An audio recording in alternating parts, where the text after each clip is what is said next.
The rain came down in sheets, soaking through my dress, plastering my hair against my face. I stood on the sidewalk shivering, clutching my handbag, staring at the taillights of my husband's car as they disappeared into the distance. His words still echoed in my head like a cruel taunt. Maybe this will teach you a lesson. A lesson? For what? For daring to speak up? For questioning why his late nights at the office never added up? For simply asking for the bare minimum of respect? My name is Emily, and that night marked the unraveling of everything I thought I knew about love, marriage, and loyalty. But it was also the night I discovered my own strength and the unexpected guardian who refused to let me fall apart. The marriage that looked perfect from the outside. To everyone else, Daniel and I were the golden couple. He was charming, successful, always polished in his expensive suits. I was the supportive wifey, the one who smiled at charity galas, who knew how to entertain his business partners, who made sure the house looked like something out of a magazine. But what people didn't see was the way he chipped away at me behind closed doors. Subtle at first, a mocking comment about how I wasn't as ambitious as him. Then harsh dismissing my opinions, deciding who I could and couldn't spend time with, and finally, outright gaslighting me. He liked control, and when he felt it slipping, his punishments grew creative. The night it all broke. That rainy night began with an argument. I had found messages on his phone, nothing explicit, but enough to make my stomach churn. A string of late-night texts with the woman named Clara, who, as it turned out, wasn't just a work colleague. When I confronted him, his mask slipped. He smirked, as if my pain entertained him. "You think you can question me? You need to learn your place, Emily." I told him I deserved honesty. That marriage meant partnership, not dictatorship. That was when he grabbed his keys, told me to get in the car, and drove us to a restaurant across town. We barely spoke during dinner. He was cold, dismissive, and I was holding back tears the entire time. But the real shock came afterward. When we left, he pulled up near our house but didn't stop. He drove another few blocks, parked near a deserted street, and ordered me out. "Walk home. Think about how you talk to me next time," he said. And then, just like that, he sped off, leaving me standing in the pouring rain. The arrival of the unexpected. I started walking, heels sinking into puddles, arms wrapped around myself. My heart wasn't just broken, it was humiliated. He wanted me to suffer.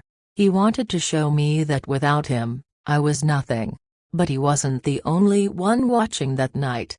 From the corner of my eye, I saw a black SUV pull up slowly beside me. My pulse raced. I didn't know whether to run or scream. Then the window rolled down, and I heard a familiar voice. "Mrs. Hayes?" It was Marcus, our family's security detail. Daniel had hired him years ago after a string of break-ins in the neighborhood. He was tall, quiet, with an air of calm strength. I had always thought of him as invisible background presence, polite, professional, never intrusive.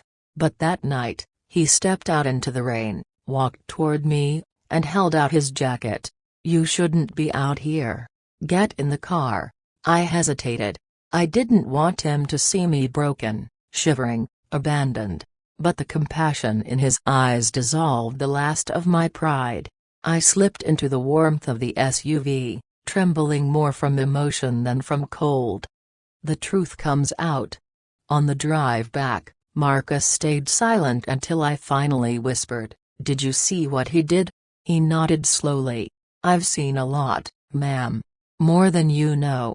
It turned out, Marcus had witnessed Daniel's cruelty many times. The harsh words, the dismissive gestures, even the way he often left me stranded at events. "I was hired to protect you," he said quietly. "Not just from strangers but from anyone who meant you harm." That was the first time I cried openly in front of someone other than my husband. And Marcus didn't flinch. He didn't offer empty platitudes. He simply handed me a tissue and said, "You deserve better. And you're stronger than he wants you to believe." The breaking point. Over the next few weeks, things at home grew worse. Daniel tried to act as though nothing had happened, but his control tightened. He blamed me for his mood swings, accused me of being overdramatic, and even suggested that I should apologize for embarrassing him. But something inside me had shifted. The night in the rain had carved a scar but also a backbone. And Marcus's steady presence gave me the courage to finally face the truth. This wasn't love. It was power. And I couldn't keep living under his shadow. The breaking point came when Daniel humiliated me in front of his colleagues at a dinner party. He laughed at me when I spoke, called me clueless, and leaned in to whisper, "Maybe I should leave you outside again tonight." But this time, instead of shrinking, I stood tall. I met his eyes and said, loud enough for the table to hear, "Do it. And don't bother coming back." The escape and the stand. That night, with Marcus's help, I packed a bag and left. I stayed at a friend's house while my lawyer began divorce proceedings. Daniel, of course, was furious. He sent messages demanding I return, accusing me of betrayal, even threatening to ruin me financially. But what he didn't expect was that Marcus had documented everything: the neglect, the verbal abuse, the cruel punishments. With that evidence, Daniel's threats lost their power. For once, the control was out of his hands. The lesson turned back on him. Months later, as I finalized the divorce, I realized something. Daniel thought leaving me in the rain would teach me a lesson. He wanted me to learn fear and obedience.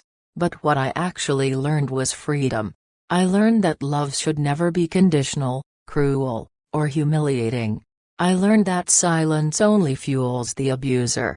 And most importantly, I learned that there are always people, sometimes the most unexpected, who are willing to stand beside you when you find the courage to stand for yourself. Marcus eventually left his position as my bodyguard, but he never left my life. He became a true friend, someone who reminded me every day that respect and kindness are not luxuries, they are the baseline of any relationship. And Daniel? Well, the man who thought he could break me ended up teaching me something entirely different, that no one has the right to define my worth. The message. To anyone who's ever felt small, silenced, or abandoned in the rain, remember this: storms don't last forever. And sometimes, the very moment someone tries to break you is the moment you discover just how unbreakable you truly are.